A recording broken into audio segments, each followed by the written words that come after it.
Seja bem-vinda a essa página, Pedra de Célula, Pedra de Esquina, né?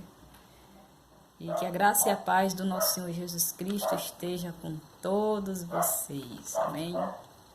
Vamos lá dar continuidade.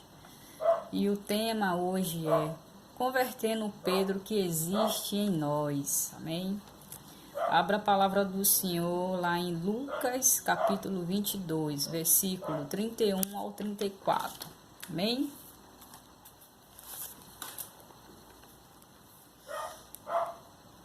Capítulo 22, versículo 31 ao 34. Simão, Simão, Satanás pediu vocês para peneirá-los como trigo, mas eu orei por você, para que a sua fé não desfaleça, e quando você se converter, fortaleça os seus irmãos.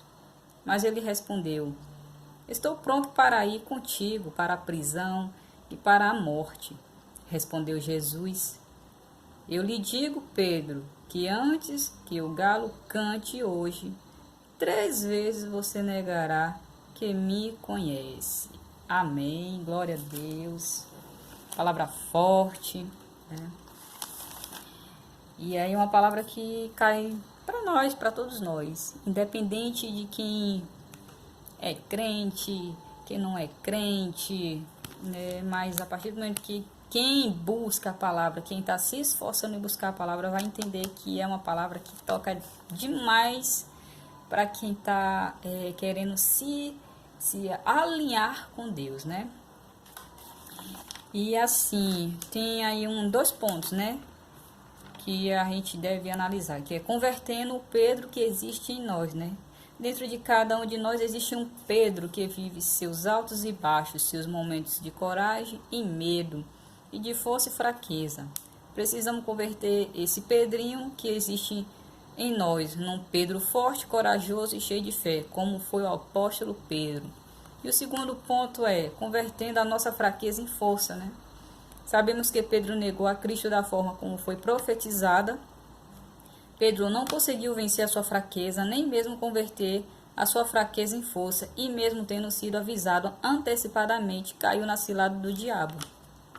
Anos depois, Pedro escreveu: vigiai, o diabo anda em derredor, bramando como um leão e procurando a quem possa tragar, que está lá em 1 Pedro 5,8.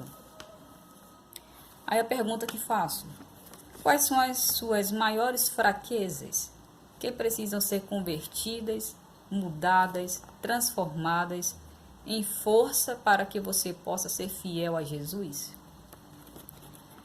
Quais são as suas fraquezas que impedem ou atrapalham a sua plena felicidade? Entregue-se a Jesus, converta-se a Ele e você vencerá. Amém? Aí nessa leitura que eu estava fazendo aqui da Bíblia, um ponto que chama assim, né? Lá no versículo 31, Jesus, ele chama Pedro pelo nome 2 vezes. Ele diz: Pedro, Pedro, né?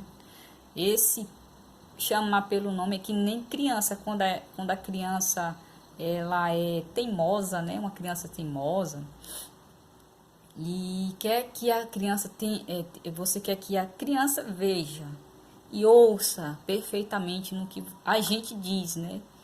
Chama aquela criança com autoridade para ela prestar atenção no que está acontecendo. E não foi indiferente que Jesus fez com Pedro. Não que ele quisesse tratar Pedro como criança, mas que quisesse chamar Pedro para ele ficar atento no que está acontecendo. Principalmente com a atenção que ele deveria dar, que o diabo pode atacá-lo se ele perceber. Aí ele diz, né? Para chamar a atenção, né? Ter ouvidos atentos, né? Pois Satanás quer tirar o foco de permanecer na obra, né? É esse o chamar de Jesus com Pedro, quando ele chama o nome dele 2 vezes, é esse foco, para ele ter os ouvidos principalmente atentos, para ele permanecer ali diante de Deus, para ele permanecer firme na fé, que a fé dele não venha a decair, né? Que ele não se distraia com a situação que poderia estar passando com ele. Lá no versículo 32, o ponto que eu descrevi aqui, que me chamou a atenção, foi o poder da oração, né? A importância de orar para resgatar as almas perdidas, né? Que no primeiro ponto, Jesus disse que está orando pelo Pedro, né? Isso aí é o que chama muita atenção, que a gente vê, às vezes a gente passa despercebido, principalmente no nosso ambiente familiar, que tem pessoas na nossa família que tá doente, tá precisando de ajuda, às vezes está em aflição, tá com muita preocupação, e a gente deve chegar para a pessoa, nós que estamos fortes, que estamos firmes na fé, encorajar essa pessoa, trazer ela para perto e dizer que estamos juntos, né? Vou orar por ti, vou te encorajar, vamos falar palavras de motivação para não deixar o desânimo chegar à pessoa, que ela venha entender que a fé ela é poderosa, que Deus é conosco, que Deus é que nos ajuda, é que Deus que nos fortalece, é Deus que dá todas as coisas. Não ficar pensando nas coisas negativas, né? Não deixar o medo dominar a nossa mente, né? Que a nossa batalha realmente é maior na nossa cabeça, na nossa mente.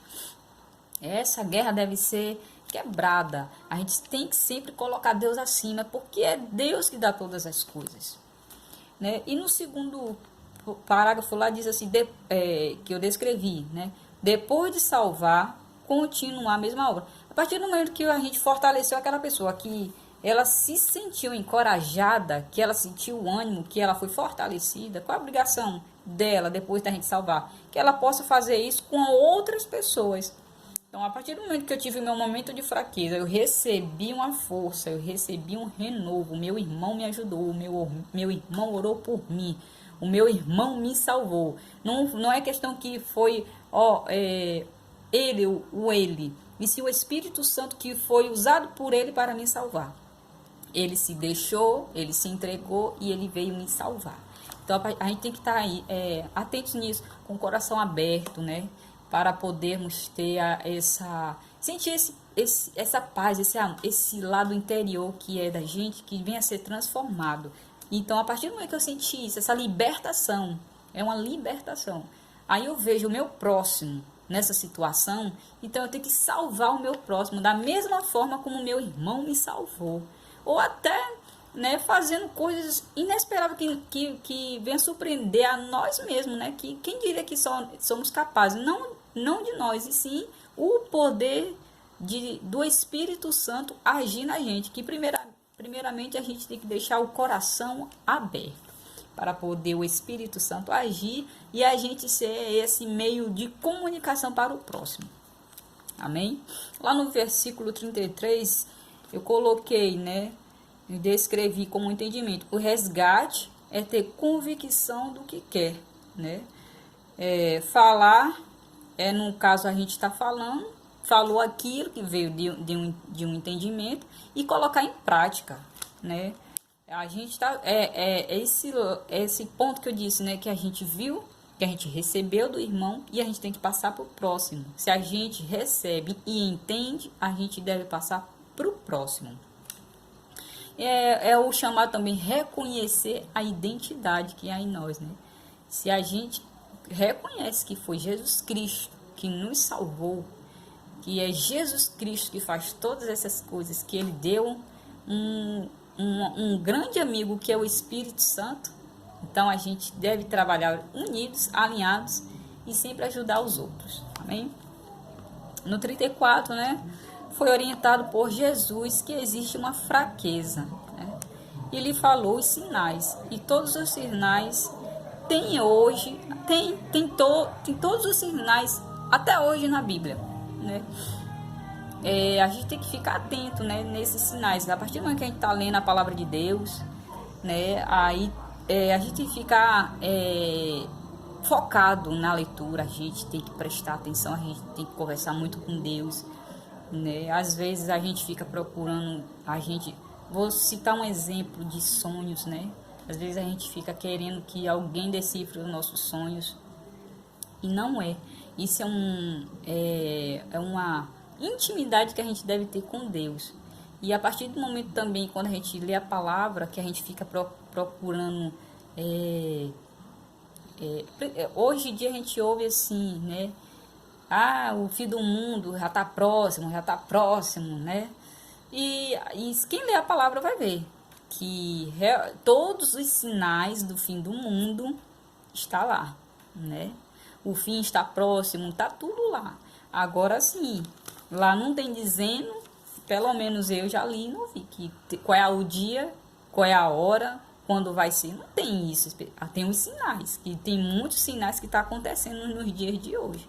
E não é só em relação ao fim do mundo, até na nossa vida, no nosso ambiente familiar que estivermos passando por problemas, no nosso ambiente de trabalho, no nosso ambiente financeiro, né? Em qualquer ambiente da nossa vida, tá tudo lá na Bíblia. A Bíblia ela é um manual, né, de vida. E tudo que a gente passa, todos os sinais estão lá. E a maioria dos sinais é o que? A gente reconhecer as nossas falhas e mudar, né? Ter arrependimento também nessas falhas e mudar, para poder a gente receber as bênçãos do Senhor. Eu participei de um congresso, né, lá em Fortaleza, o Florescer, que foi maravilhoso. E quem acha que a gente não tem que estar toda hora renovando o nosso espírito? Toda hora a gente tem que estar. Por mais que eu esteja indo para a igreja todos os dias, por mais que eu esteja orando todos os dias, por mais que eu esteja congregando com os irmãos todos os dias, por mais que eu esteja passando a palavra por alguém todos os dias, isso se torna, eu não vou dizer uma coisa cansativa. Eu digo que é um processo que a gente tem que buscar a mudança. Sempre tem que buscar o renovo. Então, esse florescer, ele me fez mudar em muitas coisas que eu pensava, sabe? Em muitas atitudes. E aí eu percebi que a gente precisa se estar renovando todos os dias o nosso jeito de pensar, o nosso jeito de agir, o nosso jeito até de falar com Deus, a gente tem que estar mudando. Não ficar naquela mesma situação, na mesmice, né? Casa, trabalho, igreja. Igreja, casa, trabalho. É uma rotina, né? A gente tem que mudar isso. Se procurar fazer algo diferente,